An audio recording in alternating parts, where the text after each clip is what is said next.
Hey everybody, welcome back to the channel. Today we're going to do a deep dive into the world of network scanning using the tool NMAP. Unfortunately, this tool has given me a lot of headache as a director, and I'll go into the specifics as to why, but just be aware that it has its pitfalls and I want to make sure that we cover them while we go through this. All right, well, stick around. We've got a lot to cover, and thanks for joining us.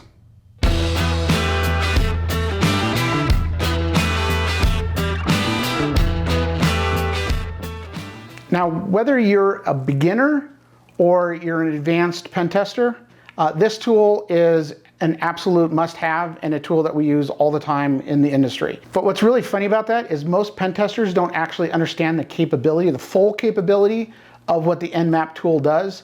So we'll get into the specifics on how to use that tool more wisely and more efficiently. So before we begin our discussion of why the NMAP tool has been a bane to myself as a practice director, let's talk about what the capabilities are first, and that way you understand what it should be doing and what consultants should be using it for. So when we begin a new pen test for our customer, we need to start with the reconnaissance.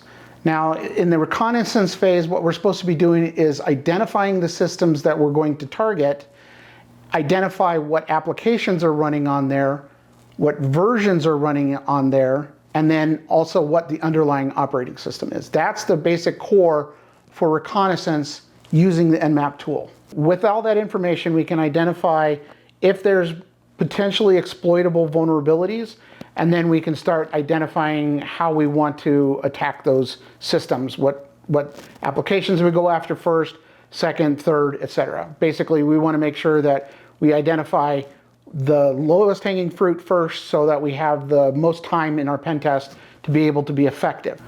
The NMAP tool has actually been called the Swiss Army knife of penetration tools. And the reason why is because not only does it do reconnaissance, it can actually do verification of exploitable vulnerabilities. So that's when a lot of times people run into problems. They launch the NMAP tool during the reconnaissance phase, and they run these scripts to see if the system is exploitable. It's too early to do that in the reconnaissance. That's the steps later on.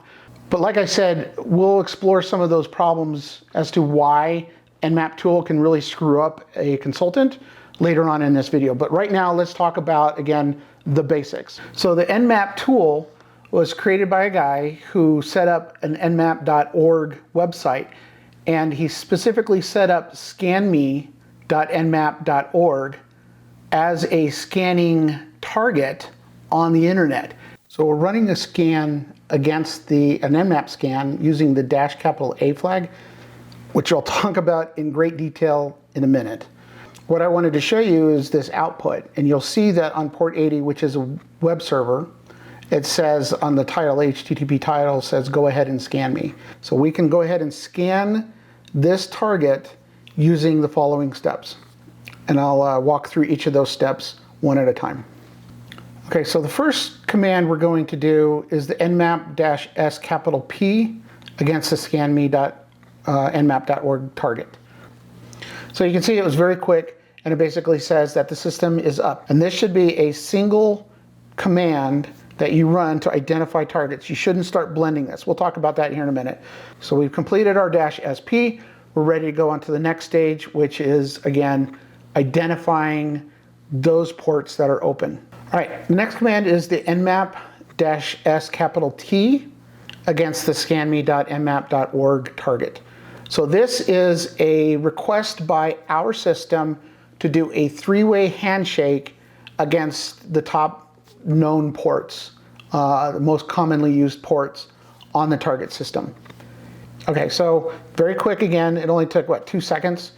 I've identified that the system is up, and I've identified what ports are actually open, okay? And then it's guessing what those services are. It hasn't actually verified it. All right, the next flag is the -SV. That's asking for version information against the target system. And again, we're going against scanme.nmap.org. So let's go ahead and run the command and see what we find out. This will take just a slight bit longer. And here's where I think I need to explain a little bit more. is that when the NMAP tool connects against a target system, it does a null request. Now, a null request is it sends off the three-way handshake and then shuts up. Normally what's expected is information would be pushed from the requesting server to the remote target server, asking for, like, what's your HTTP information, right? What's your default web page, whatever, right? So it's asking for something. But NMAP just shuts up and waits 5 seconds. And so each of those ports, it's waiting 5 seconds. That can add up as you increase the number of targets. That's where some of the pitfalls are, is that people see these things come back pretty quickly. Like the last one was 2 seconds, this one was 9 seconds, because there's a bit of a delay in that null request. Like I said, it just shuts up and waits for the remote system to talk. So beware that the more complex, the further down this list that we go of commands, the longer it's going to take, because it's doing more and it's waiting longer for that remote system to come back. Okay, so let's take a look at our results. All right, so we can see that in port 22, we have OpenSSH. That's the actual application that's running as an SSH server, and the version is 6.6.1. You can also see on the HTTP port 80 that Apache is running, and it has a version of 2.4.7. So with the -SV, now we have most of our information. We're only missing that one last piece. So let's go ahead and get the version information of the operating system itself. All right, so the last command of those 4 commands that I wanted to talk about initially is the -O. Now you'll notice there's a sudo at the beginning of this. The reason why is it actually has to go down to the kernel level and do some communication at that level. So got to throw it in there. Let's go ahead and run the scan and see what we get back. All right, so got our scan back, and then you can see that it also has the ports that it thinks that are open, right?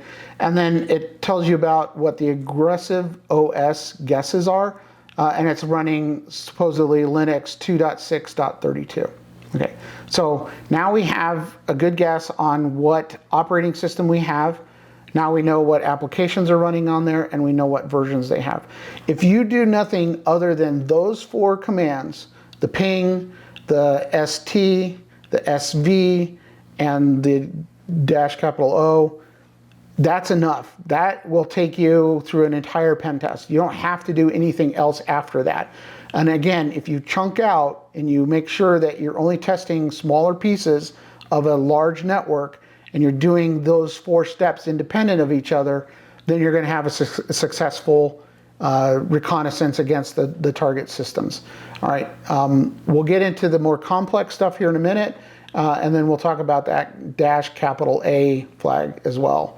All right, so let's move on to the more advanced conversation. Okay, on the screen right now are a couple websites that I want you to go to. These contain the libraries and scripts used by NMAP to do more advanced vulnerability scanning against target systems. It's not only vulnerability scanning. There's a lot more to it. A lot of discovery information that you can get by running some of these scripts, but start there. Go there, check those things out. You'll see that there's a variety of different scans that you can run against the target system. That's the more powerful part of the NMAP tool, and that's what separates it from everything else. So again, like I said before, if you do those 4 commands I talked about at the beginning, you're fine. However, if you really want to use NMAP to its fullest potential, you want to start paying attention to what the scripts can do. Okay, on the screen right now, I've got 2 commands. I didn't run the first one, but I brought them both up because they're the same thing. You can indicate that you want to run the default scans against the target system using the -- script equal default, or you can simply just do the -s C. Same thing. So let's go ahead and run the script, the default scripts against the scanme.nmap.org site so that I can show you what that basically looks like. Okay, so We have our results back, and it looked at both SSH and it looked at HTTP and basically got the header information on both of those. The SSH key, it got exactly what kind of keys that can be used, DSA, RSA, etc. So it gave us some more information against the target using the default scripts. The default scripts are not aggressive. I want to be very clear on that. It's not aggressive, so it doesn't necessarily find those exploitable vulnerabilities that we're after. But this is definitely a good start. So I've assumed you've gone to the websites and actually looked at the different scripts that are available. You'll notice that there was a lot of HTTP scripts. This command basically asks NMAP to run all HTTP scripts against the target system. Basically, if it matches at the beginning HTTP dash, run it against the target. So let's go ahead and do that, and you'll see what the results are here in just a second. Garfield.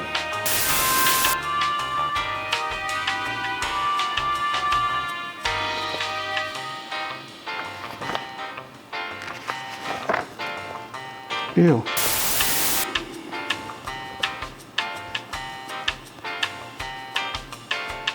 Wow, this guy's a genius.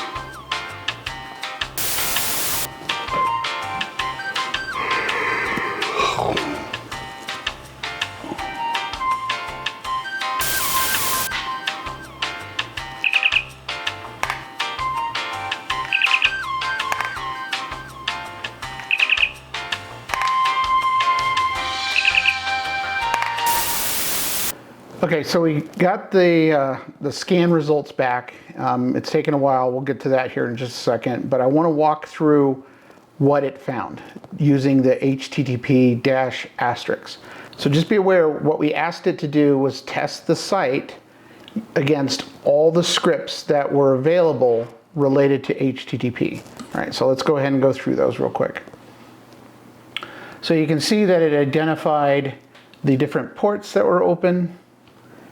You can see that it identified a possible vulnerability, the slow loris attack. There'll be another one in just a second.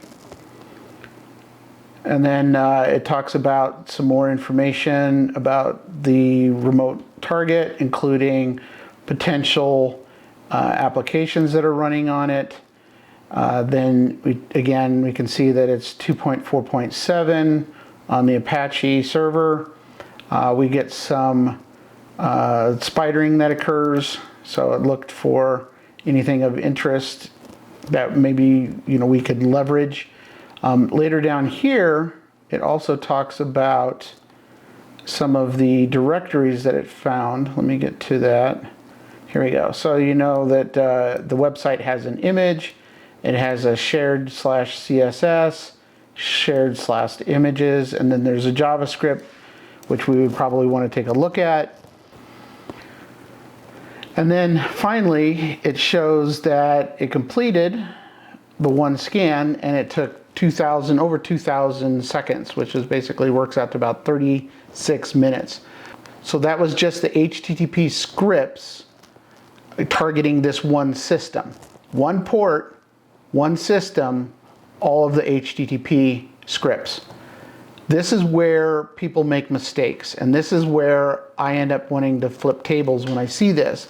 This was an indiscriminate scan against the target and then ran out all those scripts just because.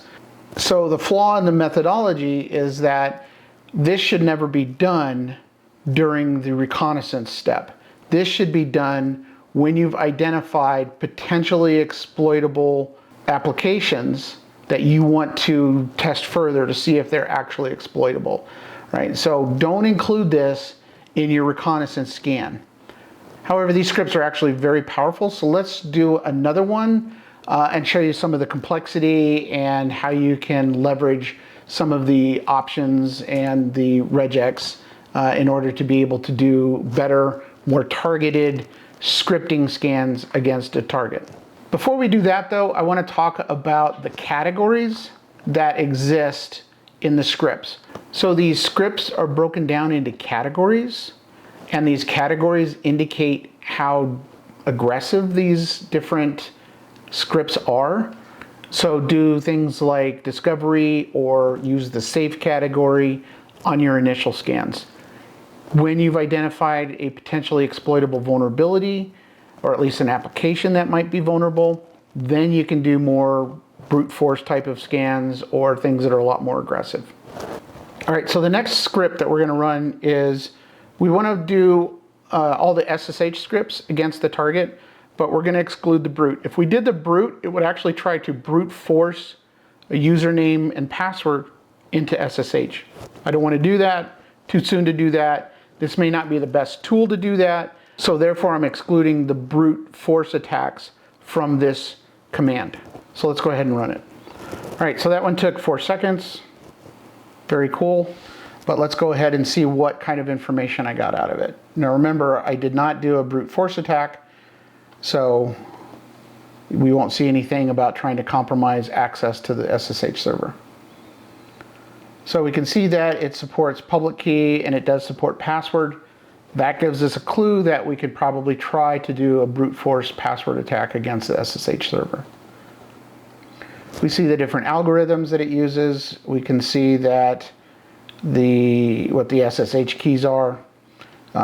Pretty standard information, but again, the big takeaway for us was that one, we didn't find anything specifically exploitable against the SSH server, and number two is that we can do potentially a brute force password attack. So, all right, so let's move on to the next one.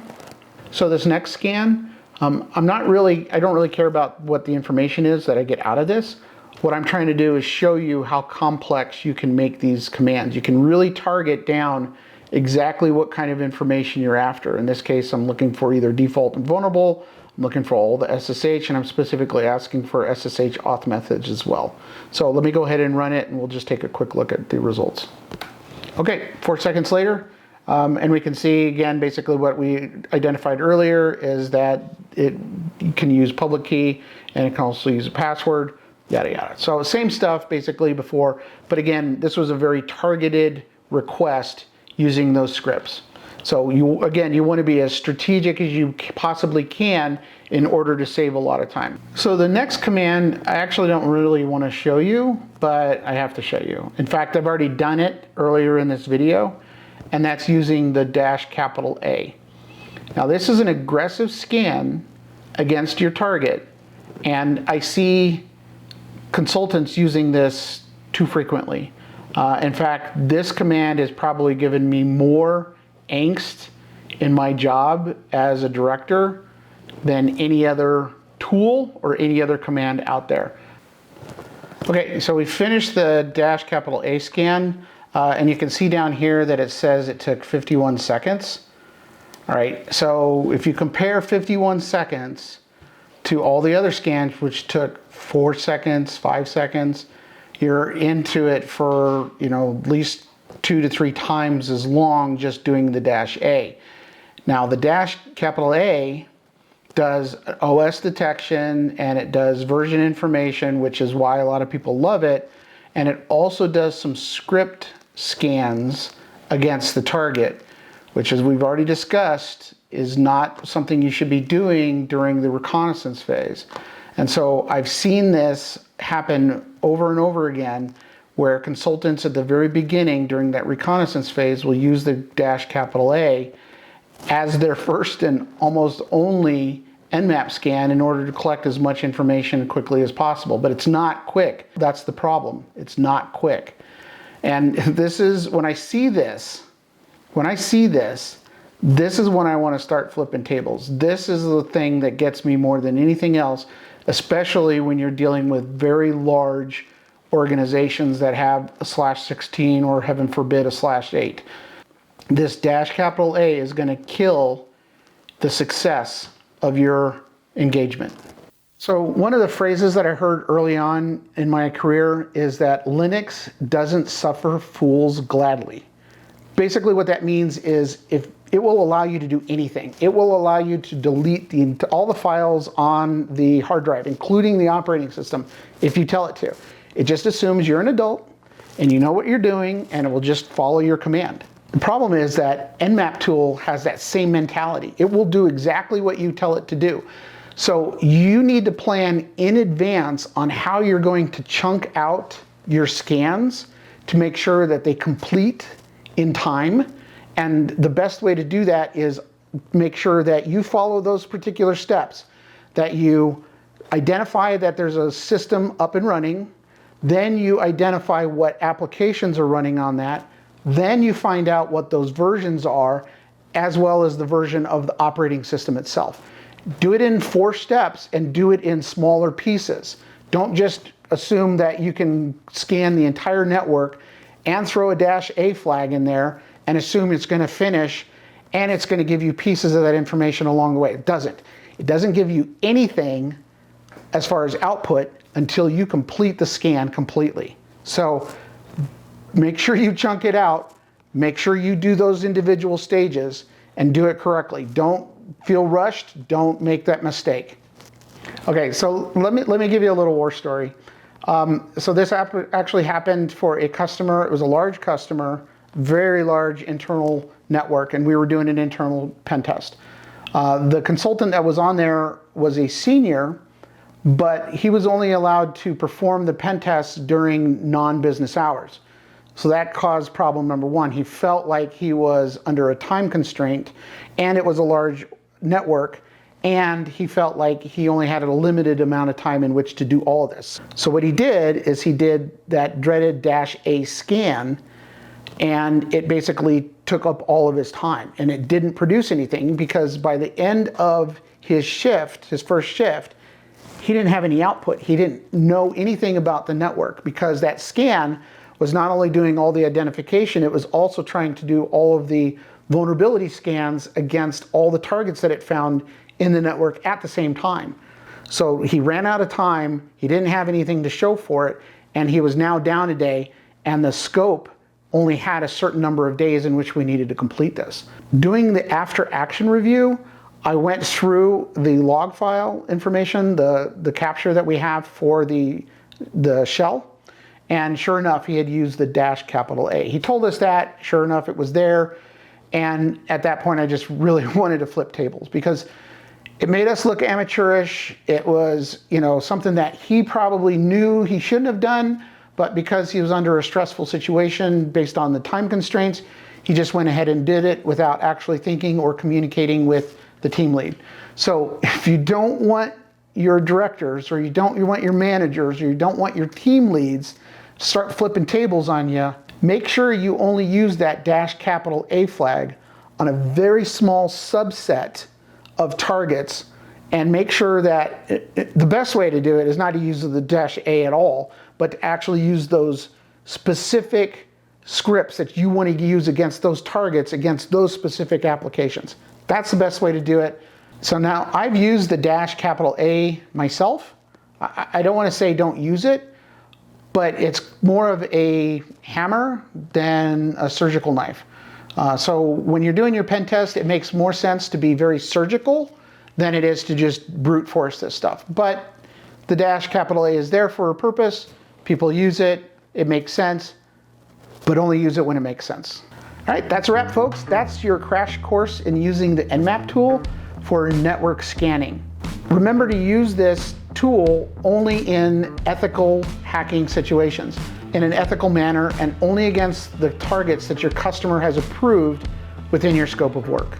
And if you found this video useful, I would really appreciate it if you would subscribe, like, comment, please comment, and hit the bell. Otherwise, thanks for joining us, and we'll see you next time.